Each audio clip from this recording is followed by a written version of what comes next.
Hello, this is Ian Beckles, and you're listening to Cigar City Radio. Cigar City Radio is sponsored by No Clubs and StateMedia.com.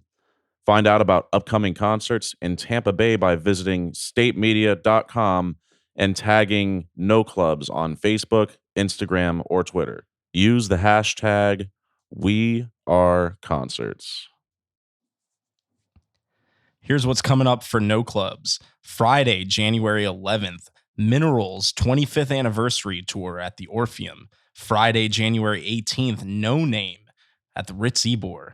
Tuesday, January 22nd, Green Sky Bluegrass at Janus Live.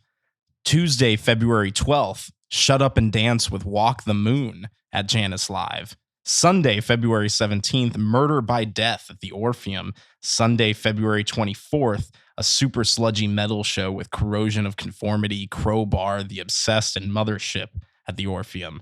Wednesday, February 27th, Cypress Hill and Hollywood Undead at Janus Live. Special show Monday, March 4th, Dropkick Murphys 2019 St. Patrick's Day Tour. Who doesn't want to see that? At Janus Live. That's Monday, March 4th. Sunday, March 17th, The Noise presents Nothing More, The Truth Tour with Of Mice and Men, Bad Flower, and Palisades at the Ritz Ybor. And Friday, March 22nd, Switchfoot is coming along with our friends Colony House at the Ritz Ybor. And then we have Friday, April 5th, the Revivalists are going to be at Janus Live. So a bunch of kick-ass shows from No Clubs coming at you next year. To check out all those shows and more, you can head to statemedia.com. You're learning, you're simple, you're boring and refined, you're losing your marbles, they're rolling down your spine. You're lazy, you're perfect, entrance in the tree. You're winning me over.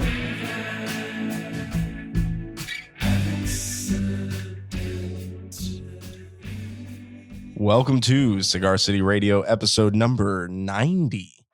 The song you just heard was Blue Sunrise by Jackson Boone. It's from the album Organic Light Factory. Super great record. Check it out. I'm your host, Randy Ojeda, and making the magic happen, Jason. Randy, have you ever with toothpaste? Why Like do I even give you this platform? Steady mixture Why of do you... toothpaste and water. It's minty fresh, man, and then you smell amazing. You know? I don't know why I let you do this. I mean, whose idea was it to give you a microphone? It's a horrible idea. No, it was a great idea from where I'm sitting. No. Our guest on this episode is Boston-based electro-folk duo Tall Heights. They were in town a couple months ago. This episode's been in the can for a little while, and we're finally getting it out. They were opening for Colony House at the Orpheum. So this was recorded upstairs at the Orpheum while Colony House was doing some sound checking. So you might hear a little bit of that. But they're really nice guys. It was a really fun interview. Hopefully they'll come back to Tampa soon so we can do a little bit longer of a chat. Their new album, Pretty Colors for Your Actions, is out now on Sony Music. I don't know if you've ever heard of that company, Sony. What's a Sony? Yeah, I think they make missiles. Music? No, mostly missiles. Oh, okay. Yeah. I didn't think I had any Sony devices at home. No. Yeah. Nobody. Sony's not a very common thing. Yeah. It's not a popular name. Must be a new company. Yeah. So yeah, check out their new album, Pretty Colors for Your Actions, out now. You can find them online at tallheights.com or at Tall Heights on the socials. So here it is, episode number 90.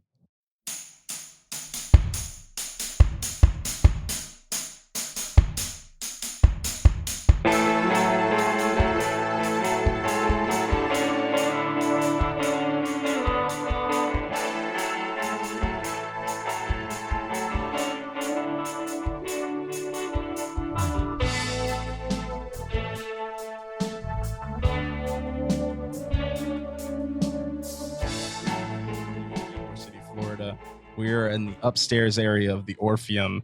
Colony House is getting ready to sound check behind us, so you might hear them a little bit. We're sitting with Paul and Tim from Tall Heights, who are playing tonight and have a new record coming out like next week, right?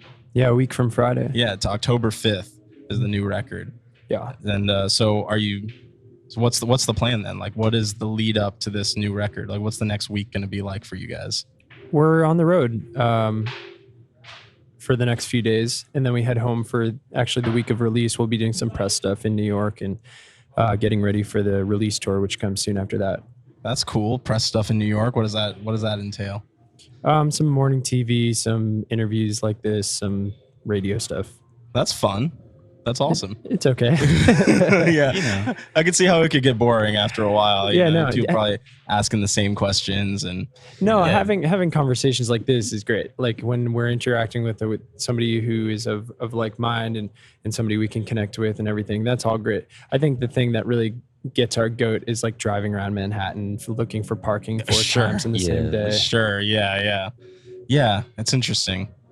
Yeah, that's kind of the particular downfall of Manhattan is having to find a place to park. Having a car in New York is just not a good idea at all. Yeah. So, but when you're a band and you have gear and other things that need to be hauled, there's not really a way around it. Yeah, and the Yeah. bottom line is at the end of the day, if we can spread our music and share it with different people and new people, that's what it's all about for us. So it's worth it in the end. Yeah. And I've really been digging the new single Midnight Oil, which I've had in rotation for quite a while now since it came out.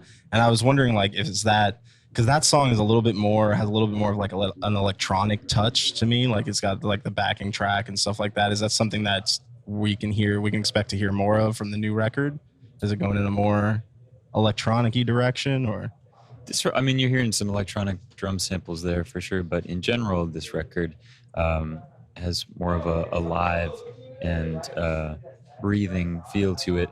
We did it with a band for the first time. Our previous Cool. record was much more of an in-the-box electronic experiment, and in a lot of ways, Pretty Colors was a reaction to that. Okay, right on. Yeah, so even some of the electronic stuff you're hearing is human performed, and yeah. So and also in that song, I think that's a great one to sort of pivot us from something that was very electro, as Paul said, in the box, sort of nerdy, just a few guys in a small room copy pasting things. Yeah. Like the verses of Midnight Oil definitely bring us from that element of Neptune. And then the chorus pops into a very live kind of golden age of disco sort of groove. And we wanted it to be really snappy and live and in disco. Yeah. Yeah, no, I definitely get that disco feel from it, and I love that. I love that you're working with a live band because I feel like the whole thing just sounds so much bigger.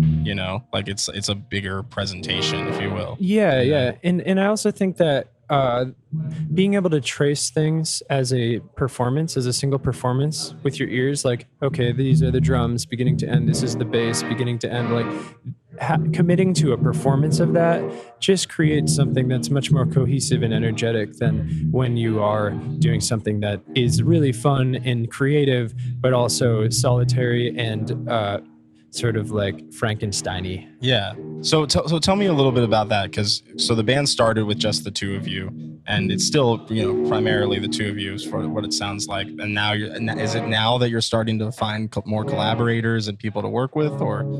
Yeah, creatively, we've always been a duo, so the writing is still a duo process, just myself and Tim. But we've been touring as a trio for a couple years now, and more recently as a quartet. The headline tour is going to be a 5-piece.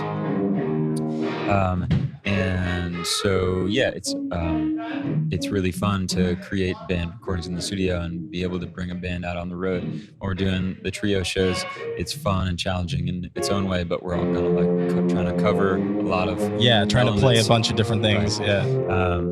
And yeah, we've had the luck to find 2 producers who worked really well together. We worked with one of them on our previous record, and the other guy mixed our previous record, Neptune. And for this record, Oliver Hill, the one we used on Neptune, produced all the tracks, and Steve, the mix engineer, came in and co-produced half the tracks. And having those minds in the studio on this record, having one under our belt already, and now moving forward, yeah, it's a huge asset to us.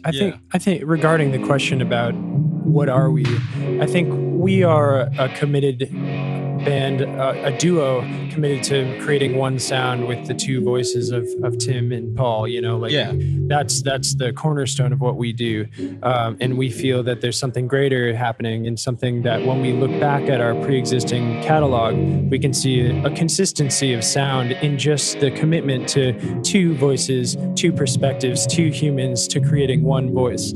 And so with that in mind, once we kind of check that box, everything else becomes a lot less important on the production, band members, who else is around it. Like you can contextualize that in a sort of indie acoustic bedroom hush hush sort of vibe, or you can put that with a backing track that sounds like disco. And either way, it'll be Tall Heights. That's our feeling about it anyway. So that's a really good way of looking at it, that like the core is the two of you, and then everything else is kind of like, you know, the dressing on top and the additional Exactly. things. So you mentioned the headlining tour that's coming up, and I know you have a super busy fall, you know, with this album coming out and the headlining tour. So walk us through kind of what your schedule's like over the next few months. Like what are you expecting to do? We start out in the Northeast. The first show is on October 11th. We make our way out to the Midwest, and it's actually the first time we're doing like the full cross-country drive. We've played out west a ton of times. We've never done like our own headlining tour where we drive straight across the country. So we're going out, you know, through Denver and Salt Lake City to the Northwest, stopping in Vancouver as well, down the West Coast, and then November kind of brings us down through Texas and into the Southeast, and we make our way home in time for Thanksgiving, and then we just finish off the tour by December 1st in the Northeast. So it's like DC, Philly, New York, and then we end in Boston, which we're excited about. That's really closing it out at home. Yeah, where is home for you guys? It's Boston. Boston. Okay, yeah, right on. So you get to finish out in your hometown, which is always like the funnest thing to do, because then at the end of the show, you just get to go home and sleep, right? You know? Yeah. I mean, to be honest, we've been playing so many shows as the opening act, and we have put so many years into this pursuit, getting us from where we've been to where we are now, which is, you know, the creators of something that we think is really worthwhile and beautiful in our next album. So being able to put those boots on the road and go out there and meet all the fans in all the different cities, that really is what means the most to us. So it's like, yes, of course, playing in Boston is really fun, but we're also looking forward to all those other cities, just because it does feel like a moment of putting our flag in the soil in a very tangible way for the first time in a while. Yeah, no, that's really cool. And it's that's sort of the best way to grow a band these days, is to really like get out there and meet the people that are consuming your music, you know, rather than just kind of putting out videos or putting out products. Yeah, and like business strategy aside, it just means a lot to us personally. Yeah, I can only imagine. You know, like I was saying, it's like 4 p.m. right now, and there's already like a handful of kids outside that are waiting for the show, and you know, some of them got the Tall Heights shirts on too. So it's like, that's really cool that, you know, people are getting hip enough to wait in line for you. You know, that like, how does that make you feel? Yeah, we started out as street performers, and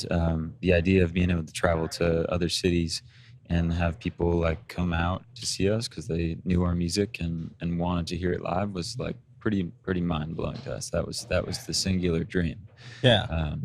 And so you know, getting to do that in a national way is a pretty incredible feeling. So how did the two of you meet? As street performers, or? We grew up together, actually. Okay. Yeah, and for a long time, I was sort of like the little brother. My older brother was really great friends with his with him. My older brother was his best friend, and so we've always been in each other's lives in one way or another since like first grade, yeah, we started singing together in the most meaningful way, street performing in 2010. That was sort of like the aha moment for us after years of singing in different groups and different capacities together. Once we were out on the street and we started noticing the way we could make people stop and sit and listen, that was the moment that we knew that there was something special and something worthwhile for us to kind of push out nationally. Yeah, that's really cool.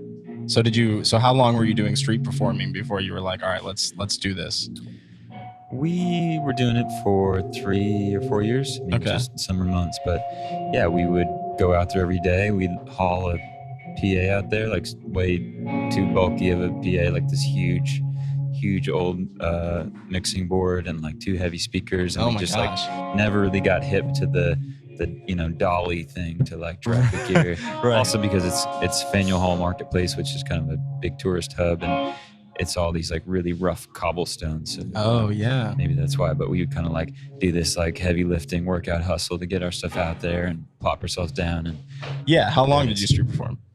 we did it for 3 or 4 years, mostly in the summer months. But we would go out there every day, and we'd lug this really heavy PA out there in the heat, this huge mixing board and a couple heavy PA heads, and all our gear in a little suitcase with our CDs, and initially cover songs were what got people to stop walking and to pay attention for a few seconds and maybe whatever, sign the email list or grab a CD. And so naturally Yeah. we started doing that more and more and more. We're playing cover songs, and that was productive in a practice setting in a way, singing with each other. But there's this one night where we were set up in the evening hours, sun had gone down, and at a certain hour, all the kind of street lamps come on, and the trees have lights on them, and it's like this kind of little magical moment in the evening. And we started playing our own songs, and people stopped, and they didn't just listen for a little bit. They sat down on the cobblestones, and they it was like it became a real show. They sat on the steps, they sat on the ground, and we played our own songs for 75 minutes, and everybody just sat quietly and listened.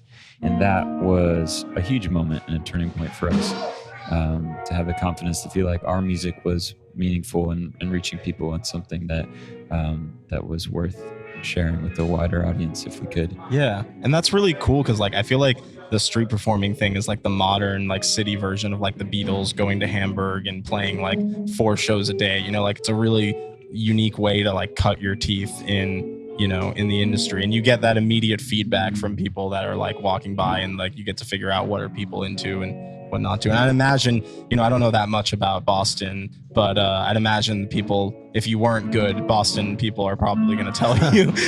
Well, actually, Boston people are a very small slice of who's out there at Faneuil Hall Marketplace. It's a tourist Oh, yeah, center. like you said. Yeah, so yeah. people from all over the world.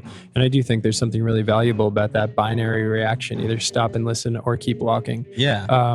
But for me, it's not about finding out what they like, but actually realizing your power as somebody with a song and with an intention, and being able to channel something out there in an energetic way. And I mean energetic even in the most subtle of ways.